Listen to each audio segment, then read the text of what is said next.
Hello, everybody. It's time for Patriots History of the United States. I'm your host, Larry Schweikart. As you know, every Monday, Wednesday, and Friday, but not this Friday because I'll be at a convention, but every Monday, Wednesday, and Friday, I read through a Patriots History of the United States, offering new material, comments, insights, I hope, moving forward and backward to explain and to elaborate on ideas. So in the past 6 lessons, and I understand on YouTube they aren't quite correctly numbered. I'm going to go back and number them.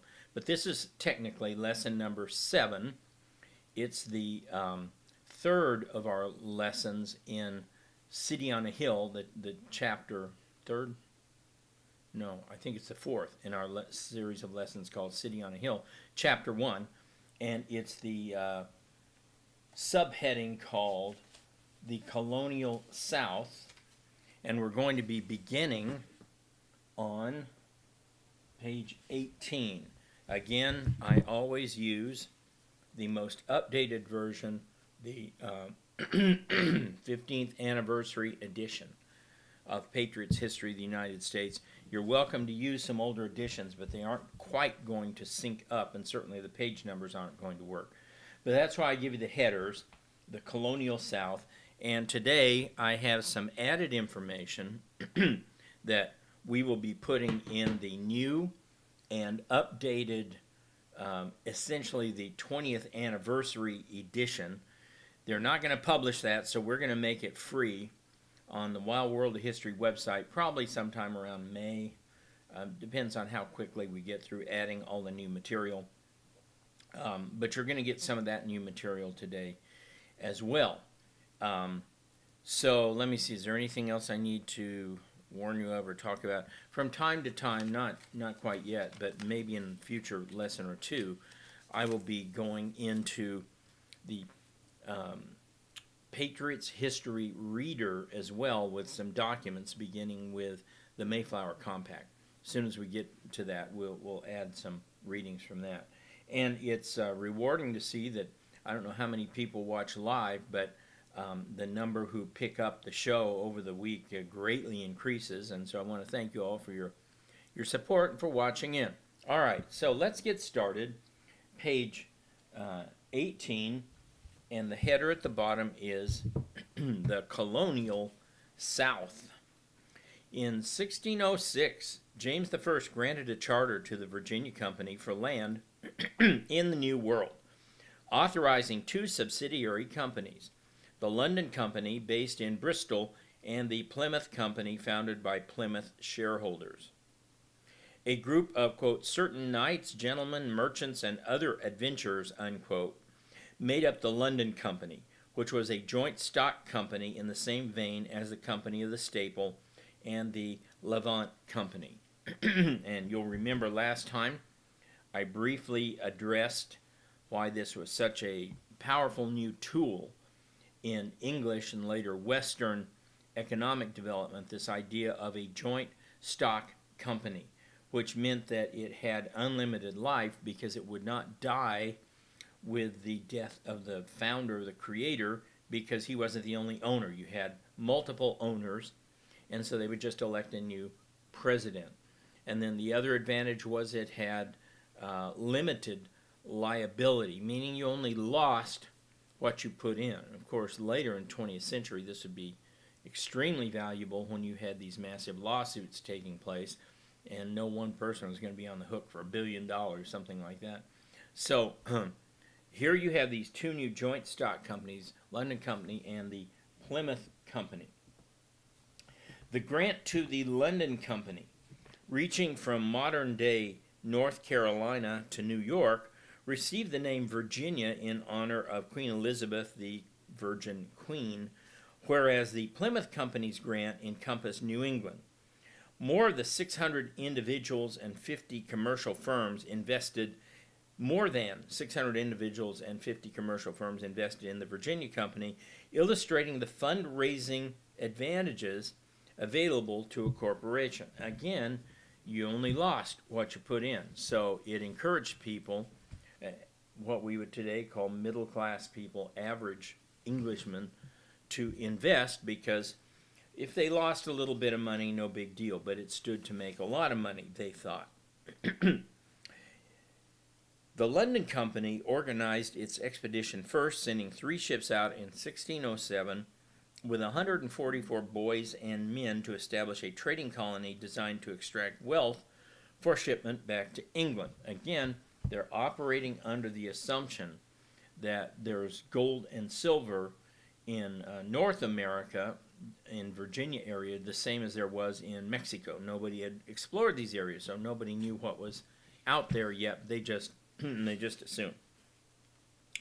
Seeking to propagate the Christian religion, that's a quote, in the Chesapeake and to produce a profit for investors, the London Company owned the land and appointed the governor. So this is pretty important. The London Company in England appointed the governor. You remember our 4 pillars of American exceptionalism. And one of those pillars was common law. And common law says the people elect or select their own leaders. So in a sense that's true. The owners elected and selected the leaders, but the people who were going didn't elect and select this governor or these leaders, which is quite different really from what's going to happen in Plymouth, where before they get off the Mayflower, they basically agree to follow John Carver. It's a small but important difference in terms of applying common law to early America. Colonists were considered employees.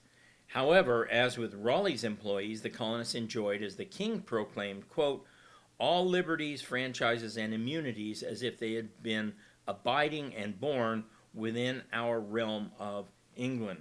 So again, this is pretty important. It speaks to our American Revolution. Remember the phrase they're constantly using in the American Revolution. What do they want? The rights of Englishmen, right? They say that how many times? And that's where they get this from.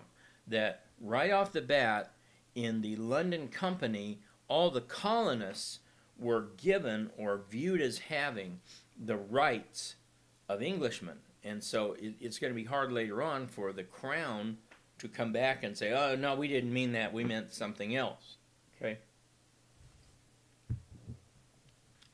Most colonists lacked any concept of what awaited them. The company adopted a military model based on the Irish campaigns, and migrants included few farmers or men skilled in construction trades. That's very important. After a 4-month voyage, the settlers arrived in April 1607, learning that 26-year-old Captain John Smith was appointed head of the colony in sealed orders. However, Smith was a prisoner, and for much of the trip under Captain Christopher Newport, who piloted the expedition's 3 ships 50 miles up the James River, well removed from the eyesight of passing Spanish vessels. It was a site remarkable for its defensive position. Okay, I want to add this in here. It was a site remarkable for its defensive position, but it sat on a malarial swamp surrounded by thick forests that would prove difficult to clear. The tiny triangle-shaped James Fort, F-O-R-T-E, as Jamestown was called, featured firing parapets at each corner and contained fewer than 24 buildings. Whereas defending the fort might have appeared possible, stocking the fort with provisions proved more difficult. Not many of the colonists wanted to work, and none found gold. Some discovered pitch, tar, lumber, and iron for export, but many of the immigrants were gentlemen adventurers who disdained physical labor, as had their Spanish counterparts to the southwest. Smith implored the London Company to send, and I quote, 30 carpenters, husbandmen, gardeners, fishermen, blacksmiths, masons, and diggers up of trees, instead of 1,000 such as we have. Local Indians, such as the Monacan and Chickahominy, traded with the colonists, but the English could neither hire Indian laborers, nor did Indian males express any interest in agriculture themselves. Reaping what they had not sown, the settlers of James Fort starved, with fewer than 1/3 of the 120 colonists surviving a year. So few remained that the living, Smith noted, were scarcely able to bury the dead. Now, I want to insert here a segment that, as I say, will be in our updated edition, as it were, of Patriot's History, the 20th anniversary edition that we will put on wildworldofhistory.com free, probably sometime around May. And so this goes on chapter 19, really at the end of this first long paragraph, where it ends, "They were scarcely able to bury the dead."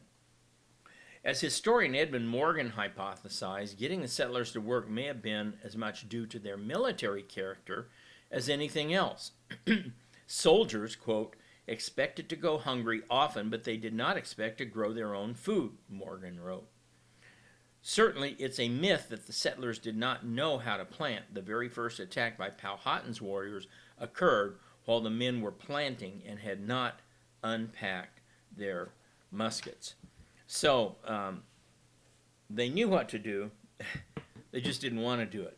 They saw themselves as soldiers or as treasure seekers, not as farmers. In other words, they were in it for very different goals and objectives than for the long-term objective of planting a colony that would ship exports back to England. And remember, all of this is occurring under the auspices of mercantilism. And under mercantilism, the colonies existed for the benefit of the mother country, not just to make a profit. If you made a profit, fine, but the goal was to make the mother country wealthier and better off. All right, page 19, after our insertion, starting with the last paragraph. Thanks to the efforts of Smith, who as council president simply assumed control in 1608, the colony was saved. Smith imposed military discipline and order and issued that famous biblical edict, "He who will not work will not eat."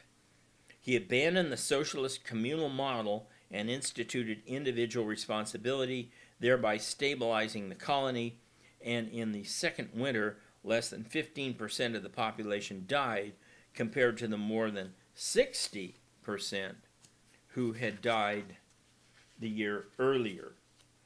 I mentioned this socialist model.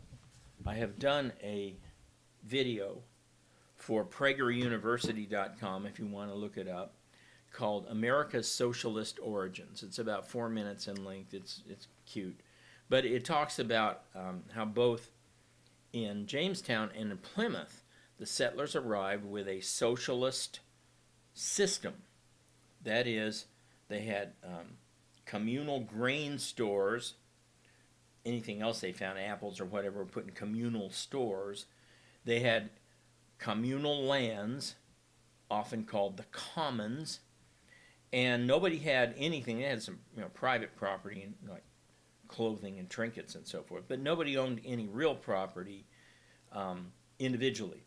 It was all owned by the colony, and as a result, there was no incentive to go work, especially in planting stuff that wouldn't be ready for months. You were better off going out into the woods and trying to hunt something for dinner that night.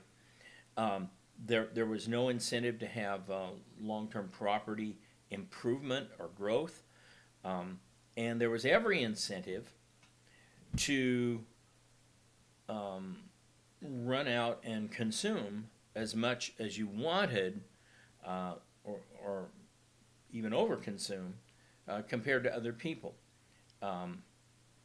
Marx had this famous dictum called "from each according to his ability, to each according to his need," and that actually came out of the Bible in a very special circumstance in the wilderness. It is not an economic model that God set forth anywhere else.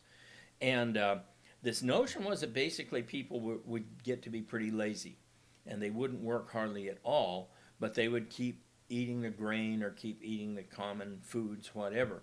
And so they experienced there in Jamestown this starving time, where they had were forced to eat rats, shoelaces, boil shoelaces, eat dung.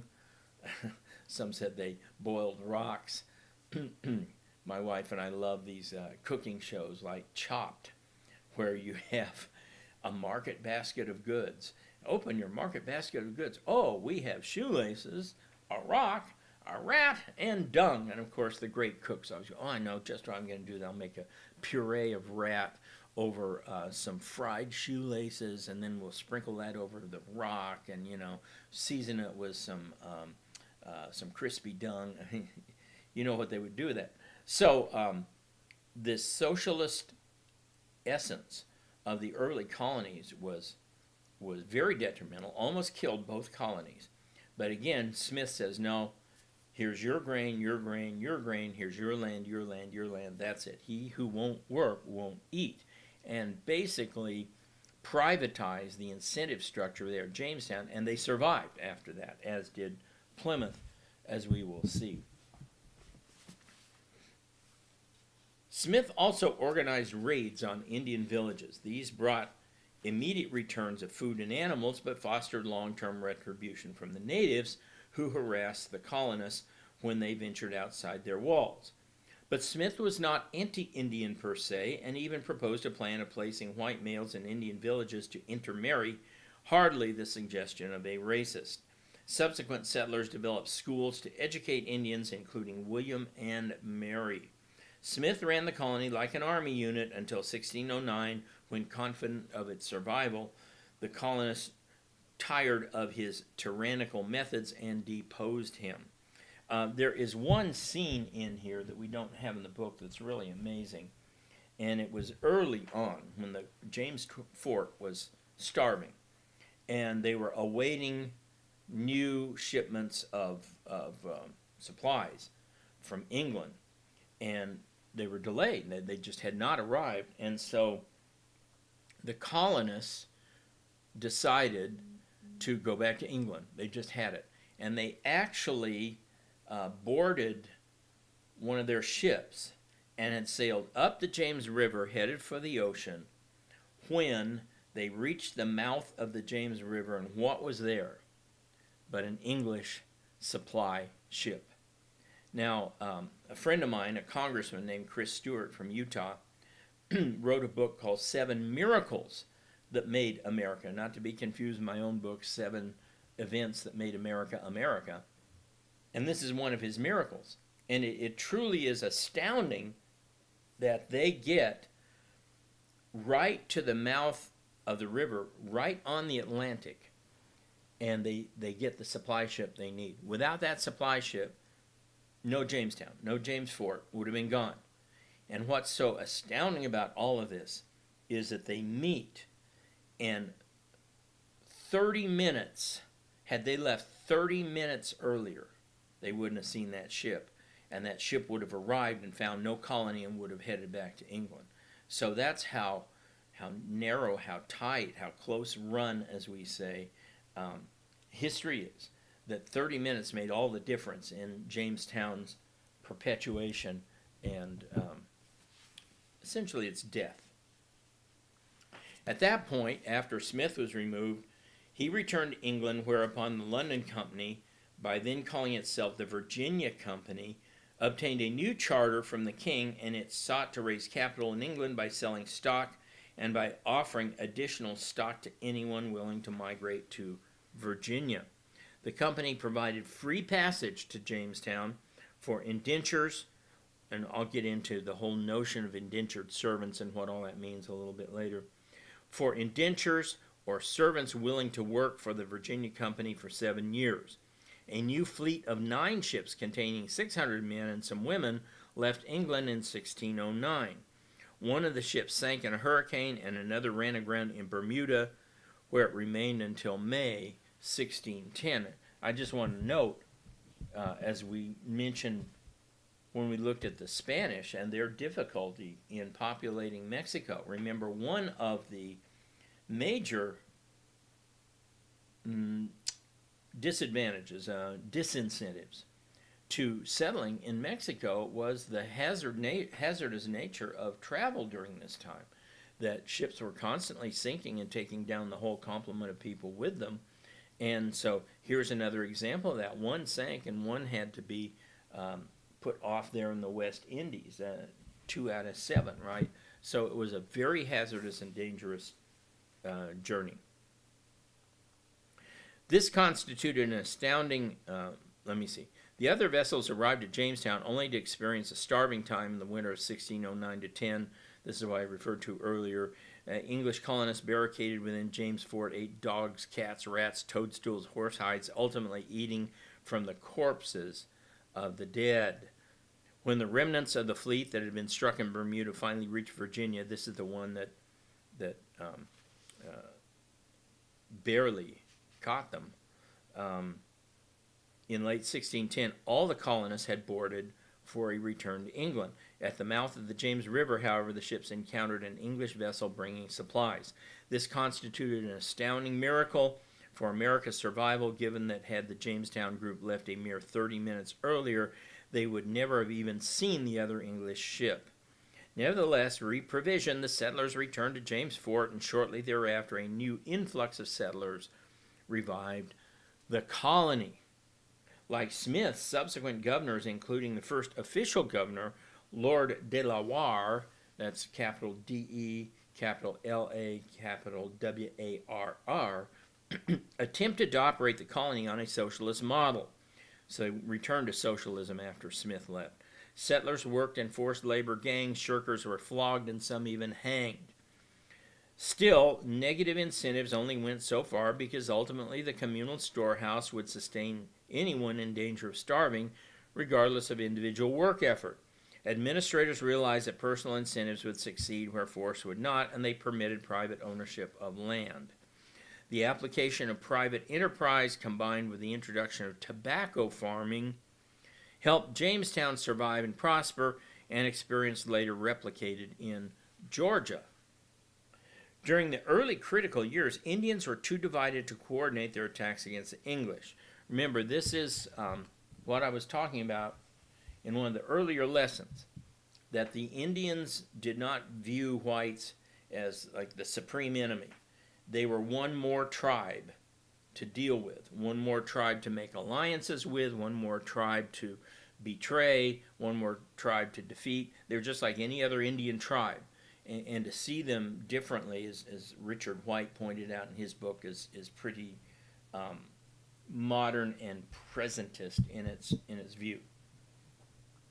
The powerful chief Powhatan, who led a confederation of more than 20 tribes, enlisted the support of the Jamestown settlers, who he assumed were there for the express purpose of stealing Indian land, to defeat the other Indian tribes. So here's a case of Powhatan allying with the Jamestown settlers, even though he thinks they're here to take our land, but we need them now to defeat these other Indians.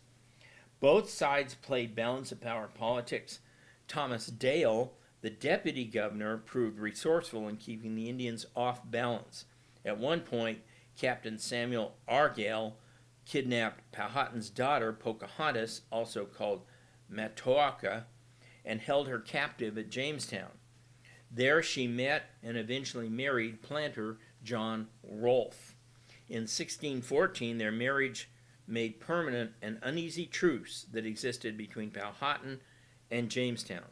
Rolfe and Pocahontas returned to England, where the Indian princess, as a convert to Christianity, proved a popular dinner guest. She epitomized the view that Indians could be evangelized and Europeanized. And this is going to be a fairly common view going forward, that Indians are just like whites. We just need to Christianize them and Europeanize them. Later, we will see in the post-Civil War period, some reformer said that the goal is to get the Indian into trousers, like get them to dress white, and that'll take care of all the problems, which of course is just stupid. All right, next header, we are off to the next header on page 21, Tobacco, Slaves, and Representative Government. Rolfe already had made another significant contribution to the success of the colony by curing tobacco in 1612. Characterized by King James I as, quote, a vile and stinking custom, Smoking tobacco had been promoted in England by Raleigh and had experienced widespread popularity. Columbus had reported Cuban natives rolling tobacco leaves, lighting them on fire, and sticking them in a nostril. So the first way that people did tobacco was they'd roll up a leaf, stick it up a nose, and light it on fire, like walk around like that.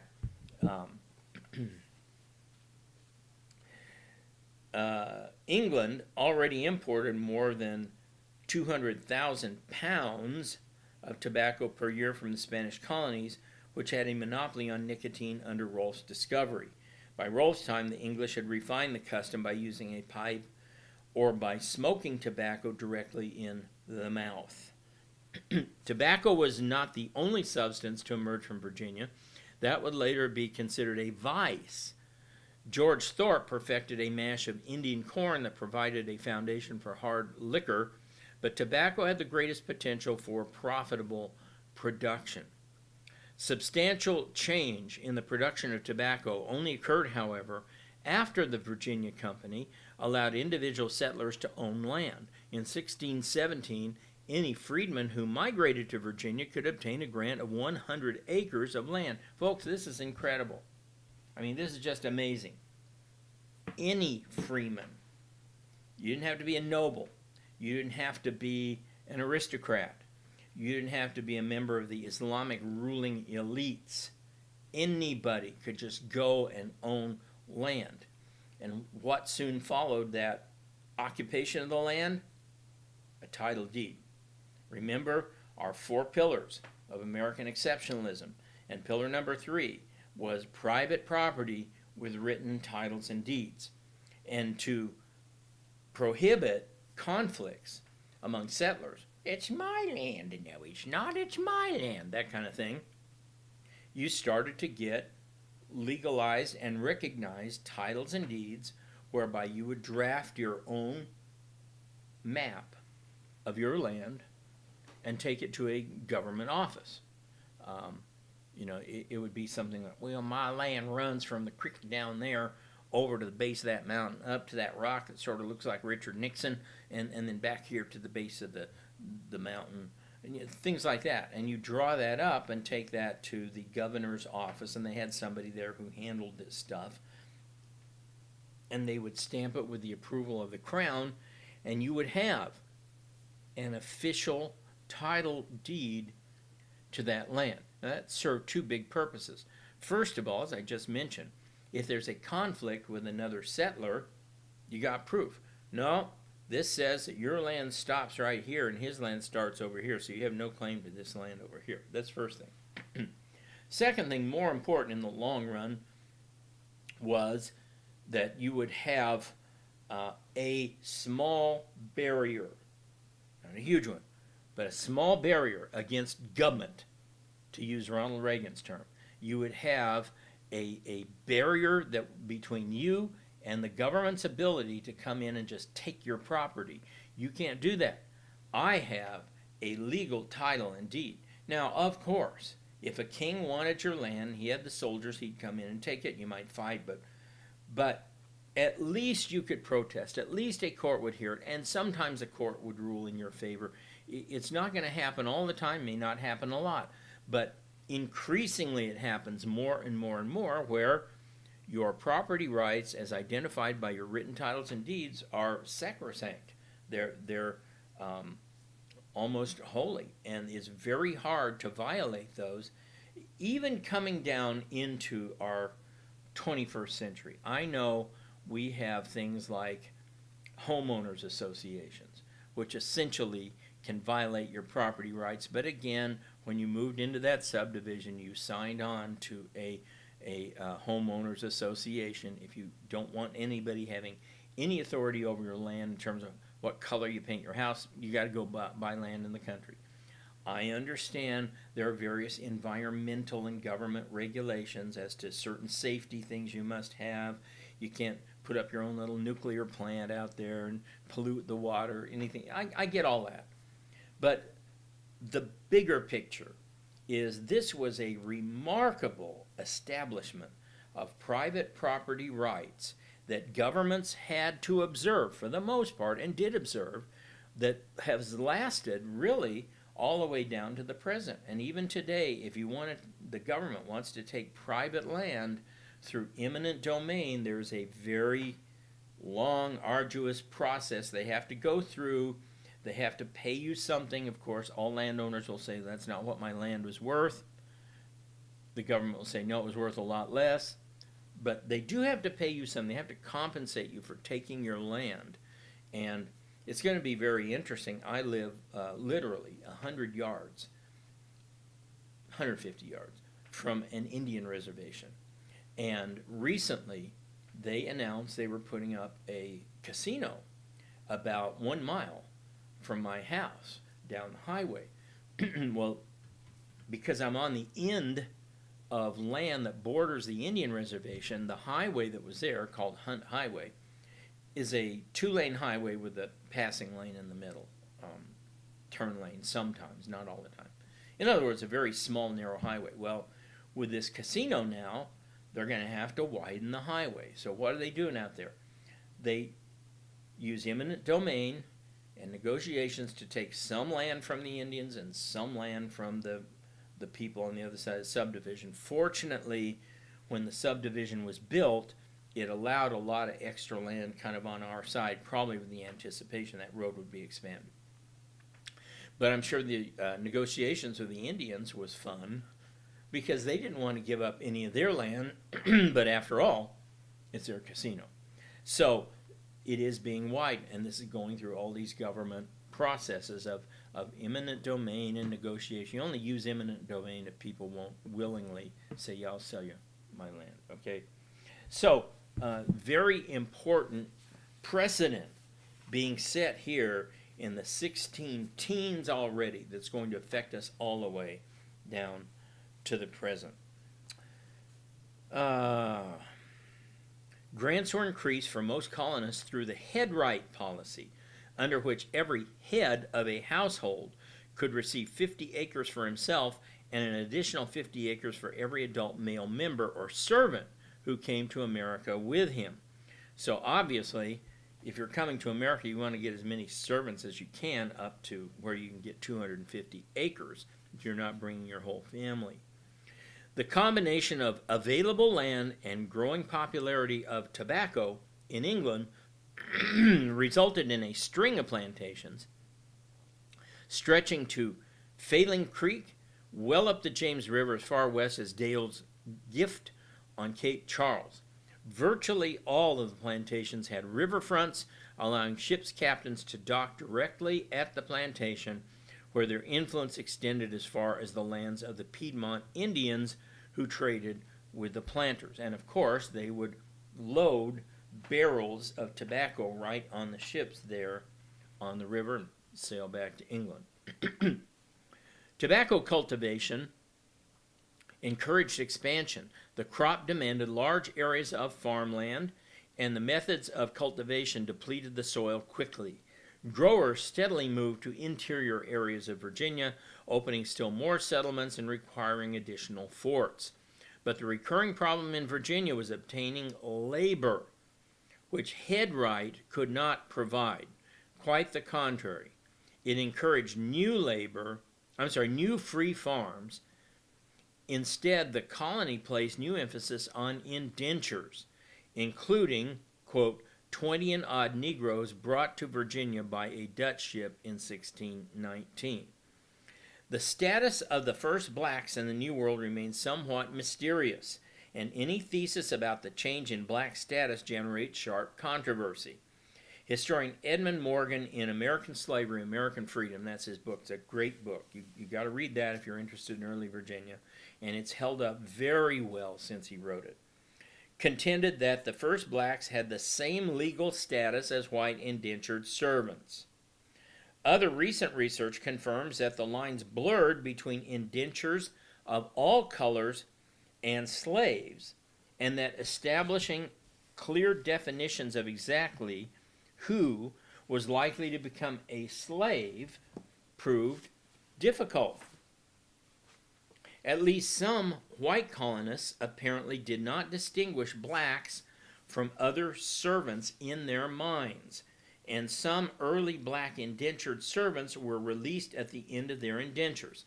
So, one of the first points to make here is there was no slavery originally in America proper.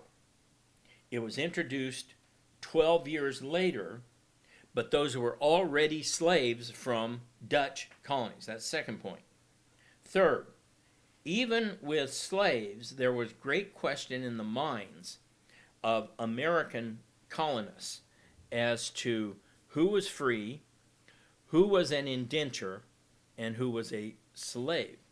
All right, so indentures. It's important we discuss this a little bit. I may have more here coming up, but I want to get this in.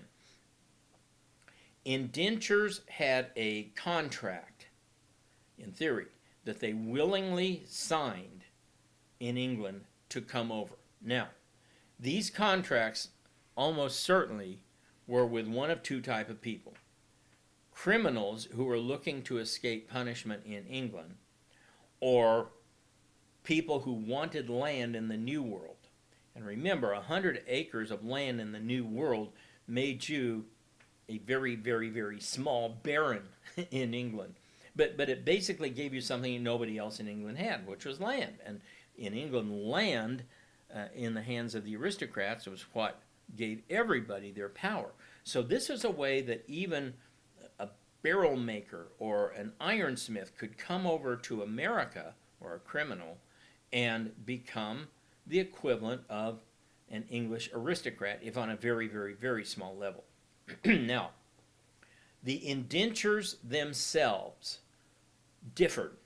Every indenture was different. Typically, the longest term you would serve as an indenture was 7 years. Many indentures were 5 years, some were even fewer. The problems arose in that once here, often, not always, there were good masters as well as bad masters, but often bad masters would seek to extend the indenture and would do so through the slightest violation of the contract. For example, some indentures would allow added time for shirking work, for talking back, for running away. So you run away, you attempt to run away, and they catch you, it's an extra year or 2 years. And some cases, not most, maybe not many, but in some cases, indentures virtually were indentured their entire lives. They became slaves. Now, there were a few other differences. Indentures could marry. They did not need the permission of the master to marry. They were supposedly not to be beaten or mistreated or had their, what we would today call, human rights violated. Okay? I saw a proclamation, a notice that was put out in the 16, I think it was 16 teens or 20s, for a runaway, and they gave his name, I can't remember, but Patriot or something like that.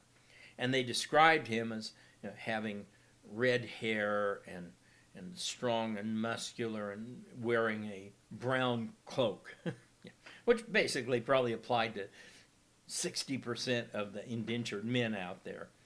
And they were offering, as I recall, a 2 shilling reward for capturing Patrick.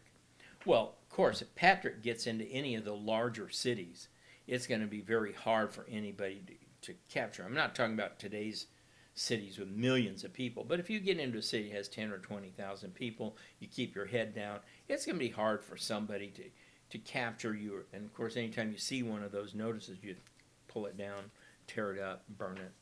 So these guys were chased down, they were hunted if they left, and their terms were extended. We see in early Virginia law the term servant and slave used interchangeably. That's why Morgan says that at first blacks were not considered slaves, and slaves were considered the same as servants. That is not hereditary. You don't automatically own their children, nothing like that, all right? All right, to continue. A good example of a person being released at the end of his term is Antonio, known as Anthony Johnson, also known as Antonio the Negro, who arrived from Angola around 1624 as a slave, was sold to a merchant as an indentured servant. See how that switched almost immediately? Was freed about a decade later, about 1634, and received land and a cow when he was freed. In 1651, Johnson bought more land and his own indentured servants, including one black servant. So it is often argued, and we can't prove this one way or another, but the first slave owner in America, permanent slave owner, may have been a black man. Rather than viewing Africa as a source of unlimited labor, English colonists preferred European indentured servants well into the 1670s, particularly Irish, particularly boys or criminals. This is one thing also that is happening all the time, which is that the authorities will sweep the streets of Manchester, Liverpool, or London of the urchins, the youths, the mostly young boys, will pack them onto these ships as indentured servants and ship them off. And we have record, as I think I may have mentioned in an earlier show, of the West Indies having, in the mid-1600s, 85,000 white slaves, mostly Irish, mostly kids. So, again, the lines are extremely blurred, which is why any of this nonsense about the 1619 Project in America is tainted with slavery from its origins. Well, first, you're going to see me argue in the next several pages that it was Plymouth, not Jamestown, that constituted American exceptionalism, because Plymouth has a mostly Protestant religious tradition, Jamestown doesn't, and Plymouth has common law, Jamestown doesn't. Plymouth was electing their own leaders. Okay, so first, 1619 Project is off base because it doesn't even get the origins of American exceptionalism right. Second, it doesn't acknowledge the fact that as late as the 1660s, there was tremendous disagreement and lack of definition about who was a slave, who was a servant, what were the differences between them. And hereditary perpetual slavery was really not put into place until the 1700s. So 1619 Project is full of poopy caca. All right. Rather than viewing Africa as a source of unlimited labor, English colonists preferred European indentured servants well into the 1670s, even when they came from the ranks of criminals from English jails. But by the 1660s, the southern colonists had slowly altered their attitudes toward Africans. Increasingly, Southerners viewed them as permanent servants, and in 1664, some Southern colonies declared slavery hereditary. Most waited until the 1670s, until the 1700s, but some as early as 1664, as it had been in ancient Athens and still was throughout the entire Muslim world. So, point 3, before anybody gets on their high horse about slavery and American exceptionalism, America's still exceptional, because we are already departing from stuff done in the Muslim world, in the Chinese world, in Russia, every place else, except some tiny pockets of Europe, which was that we did not, we made a difference between slaves and non-slaves. Slavery was considered the exception, not the norm, so on and so forth.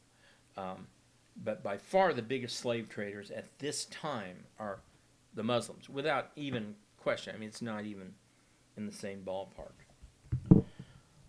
Okay, I think I will keep going here down to Bacon's Rebellion. We'll stop at Bacon.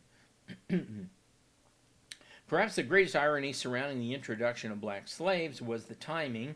If the 1619 date is accurate, that year the first elected legislative assembly convened in Jamestown. Members consisted of the governor and his council and representatives or burgesses from each of the 11 plantations. Again, moving toward common law.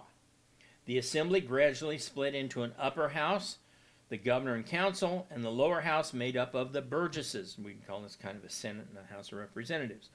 This meant that the early forms of slavery and democracy in America were, and again quoting Morgan, twin born at Jamestown and in their infancy were rocked in the cradle of the Republic. And I would disagree again with Morgan that because of the lack of Protestantism and bottom-up church governance, and because of the real absence of common law from the beginning. Okay, so it took 12 years to establish a assembly here, whereas the Plymouth people are going to have essentially common law from the get-go. That really Jamestown and Virginia are not the model of American exceptionalism.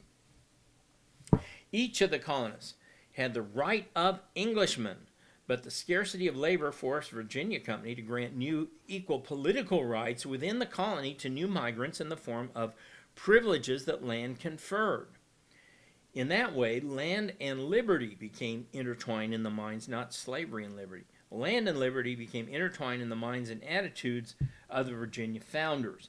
Virginia's founders may have believed in natural law concepts, but it was the cold reality, the endless labor shortages that put teeth in the colony's political rights, which strongly reflected the principle of common law, namely that government bubbled from the ground up, from the people to the leaders, not vice versa. Still, the early colonial government was relatively inefficient and inept in carrying out its primary mission of turning a profit. London Company stockholders failed to resupply the colony adequately and had instead placed their hope in sending ever-growing numbers of settlers to Jamestown. Adding to the colony's miseries, the new arrivals soon encroached on Indian lands, eliciting hostile reaction. Powhatan's death in 1618 resulted in leadership of the Chesapeake tribes falling to his brother, Opocachana, hope I said that right, who conceived of a shrewd plan to destroy the English. Feigning friendship, the Indians encouraged a false sense of security among the careless colonists. Then, in 1622, Opocachana's followers launched simultaneous attacks on the settlements surrounding Jamestown, killing more than 300 settlers. The English retaliated by destroying Indian cornfields, a response that kept the Indians in check until 1644. Though blind, Opocachana remained the chief, and still wanting vengeance, ordered a new wave of attacks that killed another 300 English in 2 days. Again, the settlers retaliated. They captured Opocachana, shot him, and forced the Indians from the region between the York and James rivers. All right, I think that's a good point to stop. We won't get quite to Bacon's Rebellion today, but that's a great point to stop. So we've looked at the birth of Virginia, the first of the southern colonies, and there will be no lesson on Friday unless you want to come to Greenville, South Carolina, and listen to my lesson there. But I will see all you guys back here on Monday. And remember, if you have questions on this stuff, send me an email at larry@wildworldofhistory.com. I'll be happy to try and answer that first off. I don't have my chat up and running yet. I don't have my background up yet. But we'll get all this stuff going. Sooner or later, I'm going to have a nice music introduction. I'm going to have background. I'm going to have images. I'm learning it a little at a time, so bear with me. And I'll see you guys back here on Monday at Patriot's History. Remember, check in about 15 minutes at Patriot Plus on the Wild World of History, where we will talk politics.